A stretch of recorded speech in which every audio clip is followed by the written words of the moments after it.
Class, how are you? In our previous lecture, we have studied about life processes and cells. इसमें हमने पिछले lecture में life processes जो कि मुख्तलिफ जानदारों की बॉडी में होने वाले डिफरेंट प्रोसेसेस उनके बारे में पढ़ा था, जैसे कि ब्रीदिंग है, डाइजेशन है, और उसके अलावा हमने डिफरेंट काइंड्स ऑफ सेल्स के बारे में पढ़ा था। एनिमल सेल्स, प्लांट सेल्स का डिफ्रेंशिएट पढ़ा था कि जिसमें बताया गया है कि एनिमल सेल्स में और प्लांट सेल्स में दोनों में क्या डिफरेंस है, क्या फ़र्क है। In our today's topic we will have to study special cells for special jobs. इसमें हम ये पढ़ेंगे कि मुख्तलिफ कामों के लिए जो सेल हैं वो काफ़ी स्पेशलाइज्ड हैं, यानी स्पेशल सेल्स को, मखसूस सेल्स को इस्तेमाल किया जाता है। So let's start our work. Write down unit number 2. Write our chapter's name, Life and Living Things. Our today's topic is special cell for special jobs. Question number 1 is name 3 types of cells in your body. अपनी body में 3 तरह के sales की types आपने बेटा बतानी है। Answer is nerve cells, epithelial cells, red blood sales. ये 3 तरह के सेल होते हैं हमारी बॉडी में। नर्व सेल्स जिनका ताल्लुक हमारे ब्रेन से होता है, एपिथेलियल सेल्स जिनका ताल्लुक यूजुअली हमारी स्किन से होता है, और रेड ब्लड सेल्स जिनका ताल्लुक यूजुअली हमारे ब्लड सेल्स से होता है। Now question number 2, what are epithelial cells? बेटा एपिथेलियल सेल्स किसे कहते हैं? जैसे कि मैंने आपको अभी बताया कि एपिथेलियल सेल्स जो है उनका ताल्लुक हमारी स्किन से है, वो हमारे स्किन से रिलेटेड सेल्स हैं। आंसर देखिए बेटा, epithelial cells are thin and flat, यानी ये पतले से और बिल्कुल फैले से होते हैं। इनकी बहुत थिन लाइनिंग होती है और ये बहुत चपटे से, चौड़े से होते हैं, फ्लैट टाइप के होते हैं। They are found in layers covering surface such as skin, और ये उन लेयर्स में पाए जाते हैं, उन तहों में पाए जाते हैं जो कि हमारी मुख्तलिफ सरफेसेस को कवर करती हैं, जैसे कि स्किन हो गई। सेकेंडली बेटा देखिए, लाइनिंग ऑफ ब्लड वेसल्स, ये हमारी जो खून की वेसल्स हैं, ब्लड वेसल्स जिनके अंदर ब्लड सर्कुलेट करता है, उनकी जो वॉल्स हैं, उनकी वॉल्स भी एपिथेलियल सेल्स से बनती हैं। एंड एलिमेंट्री कैनाल किसे कहते हैं बेटा? जहाँ पे हमारी फूड डाइजेस्ट होती है, वो पूरा जो एरिया है, जो पूरा रीजन है, that is known as alimentary canal. वो भी सारी जो उसकी लाइनिंग है वो हमारे एपिथेलियल सेल्स से बनती है। These cells help in protection and absorption. ये सेल्स हेल्प करते हैं प्रोटेक्ट करने में, हिफाजत करने में, और मुख्तलिफ चीज़ों को एब्जॉर्ब करने में। मीन्स जैसे कि एलिमेंट्री कैनाल में हमारी फूड डाइजेस्ट होती है, तो जो डिफरेंट डाइजेस्टेड फूड पार्टिकल्स हैं उसको एब्जॉर्ब करने में एपिथेलियल सेल्स हेल्प करते हैं, मदद करते हैं। उसके अलावा ब्लड वेसल्स हैं, वहाँ पे ऑक्सीजन का इनटेक या ऑक्सीजन का जो डिफरेंट सेल्स को प्रोवाइड करना है, उसके लिए एपिथेलियल सेल्स जो है वो हेल्प करते हैं। सच एज हमारी स्किन है, तो बेटा स्किन में एपिथेलियल सेल्स जो हैं स्किन को प्रोटेक्ट भी करते हैं, और स्किन में मुख्तलिफ जैसे कि स्वेट है, जो आपको जैसे पसीना आता है, उसकी एब्जॉर्प्शन में हेल्प करते हैं। उसको स्वेट ग्लैंड्स वहाँ पे पाए जाते हैं जो कि स्वेट को डिस्चार्ज करते हैं। उसके अलावा ये डिफरेंट मटेरियल्स को एब्जॉर्ब करते हैं, जिससे हमारी स्किन मॉइस्ट रहती है, जिससे हमारी स्किन जो है वो वेटी रहती है। सेकेंडली देखिए बेटा, question number 3, why do red blood cells have a large surface area? Red blood sales का सरफेस एरिया जो है वो बड़ा क्यों होता है, ज़्यादा क्यों होता है?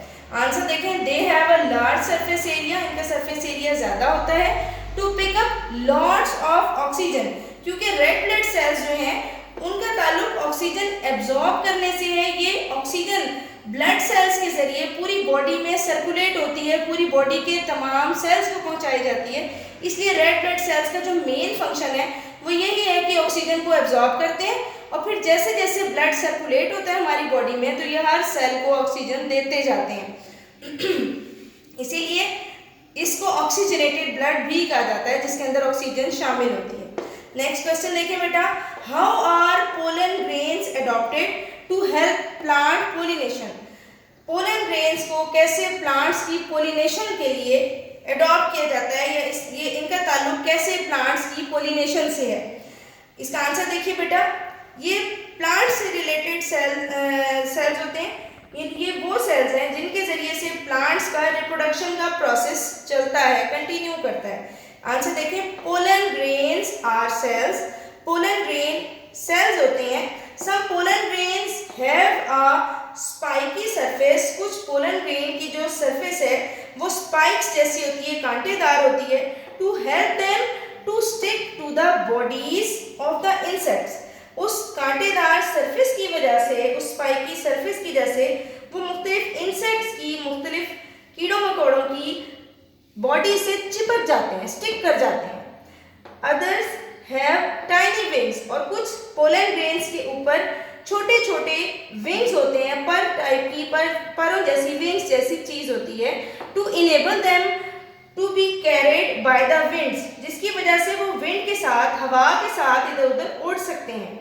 ठीक है। नंबर 3 देखिए, both adaptations help in pollination. और दोनों तरह के जो पोलन ग्रेन है वो पोलिनेशन में मदद करते हैं। मीन्स इस क्वेश्चन में बेटा हमने आपको ये बताया कि पोलन ग्रेन्स की 2 टाइप्स हैं। नंबर 1 टाइप वो है कि जिनकी सरफेस जो है वो स्पाइकी है, कांटेदार है, और वो इंसेक्ट से चिपक जाते हैं और इस तरह से पोलन ग्रेन जो है वो पोलिनेशन में मदद करते हैं। दूसरी वो टाइप है कि जिनकी स्किन के ऊपर, जिनकी सरफेस के ऊपर छोटे छोटे विंग्स पाए जाते हैं, जिसके जरिए वो हवा में उड़ सकते हैं और वो दूर जाके जहाँ पे गिरते हैं उसकी वजह से पोलिनेशन में हेल्प मिलती है। Topic is cells, tissues and organs. इस टॉपिक में हम सेल्स और सेल्स जब मिलते हैं तो वो क्या बनाते हैं बेटा, सेल्स 2 या 2 से ज़्यादा सेल्स जब आपस में मिलते हैं एक ही जैसा फंक्शन परफॉर्म करते हैं, that is known as tissues. और जब डिफरेंट टिश्यूज कंबाइन करती हैं, एक साथ काम करती हैं, एक मिलके एक ऑर्गन फॉर्म करती हैं। ठीक है बेटा, इस टॉपिक में हम इसी से रिलेटेड क्वेश्चंस पढ़ेंगे। Let's start our topic.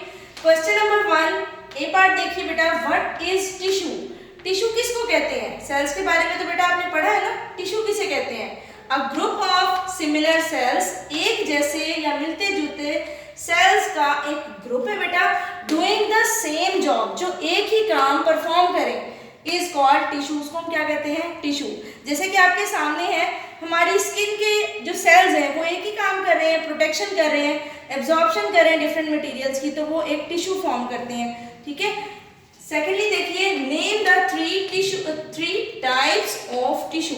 Tissue की 3 इकसाम के नाम बताने आपने। देखिए बेटा, नर्व टिश्यू, सेकेंड है ब्लड टिश्यू, और थर्ड है बेटा मसल टिश्यू। अब नर्व टिश्यू क्या है? नर्व टिश्यूज का काम है हमारे ब्रेन तक मैसेजेस लेके जाना और ब्रेन्स के मैसेजेस को अप्लाई करना, यानी उसमें शामिल तमाम सेल्स मिलकर एक ही काम परफॉर्म करते हैं, so they are called as tissues. दूसरा देखें, ब्लड सेल्स। ब्लड सेल्स की कई टाइप्स हैं, रेड ब्लड सेल्स हैं, वाइट ब्लड सेल्स हैं, प्लेटलेट्स हैं, लेकिन वो सब collectively known as, they are known as blood tissues. उसके बाद देखिए बेटा, क्योंकि उनका वर्किंग सेम है ना, इसलिए उसको हम बेटा ब्लड टिश्यू कहेंगे। थर्ड है जी मसल टिश्यू। मसल टिश्यू में तमाम सेल्स मिलकर, चाहे वो ब्लड के सेल्स हैं, चाहे वो उसके अंदर पाए जाने वाले डिफरेंट सेल्स हैं, वो एक ही वर्क परफॉर्म कर रहे हैं, इसलिए हम इसको मसल टिश्यूज कहते हैं। मसल टिश्यू का काम है कॉन्ट्रैक्ट करना और रिलैक्स करना, यानी जब ये कॉन्ट्रैक्ट करते हैं, सिकुड़ते हैं, तो मसल जो है वो सिकुड़ जाता है, तमाम सेल्स जब सिकुड़ते हैं, और जब वो रिलैक्स करते हैं तो मसल जो है वो रिलैक्स हो जाता है। सेकेंडली अगला क्वेश्चन देखिए बेटा, question number 2, name an organ found in a human. Human में, इंसानों में पाए जाने वाले किसी एक ऑर्गन का नाम लिखना है, या आप कोई भी लिख सकते हैं। यहाँ पे हम मेंशन कर रहे हैं स्टमक। ठीक है जी, आप स्टमक किसे कहते हैं? स्टमक मैदे को कहते हैं, जिसमें हमारी फूड डाइजेस्ट होती है, फूड का बेसिकली प्रोटीन पार्ट डाइजेस्ट होता है। इसका बी पार्ट देखिए बेटा, list 3 tissues which make up this organ. अब इसी से रिलेटेड ये क्वेश्चन है, इसी ऑर्गन जो आपने लिखा है उसमें पाए जाने वाली कोई सी 3 टिश्यूज के आपने नाम लिखने हैं। आंसर है बेटा nerve tissue, blood tissue and muscle tissue together make stomach. 3 तरह के टिश्यू है बेटा, नर्व टिश्यूज, ब्लड टिश्यू और मसल टिश्यू, ये इकट्ठे मिलकर स्टमक बना रहे हैं। क्वेश्चन नंबर 3 देखें बेटा, what is an organ system? Organ system किसको कहते हैं? गिव वन एग्जाम्पल, इसकी आपने एक एग्जाम्पल देनी है। आंसर है बेटा, organs work together to form an organ system, यानी डिफरेंट ऑर्गन, मुख्तलिफ किस्म के जो ऑर्गन्स हैं वो इकट्ठे मिलकर जब काम करते हैं तो वो एक ऑर्गन सिस्टम बनाते हैं। जैसे कि आपके सामने एग्जांपल दी हुई है डाइजेस्टिव सिस्टम। अब डाइजेस्टिव सिस्टम में आपको समझाना चाहूँगी कि इसके अंदर कौन कौन से ऑर्गन्स शामिल हो रहे हैं।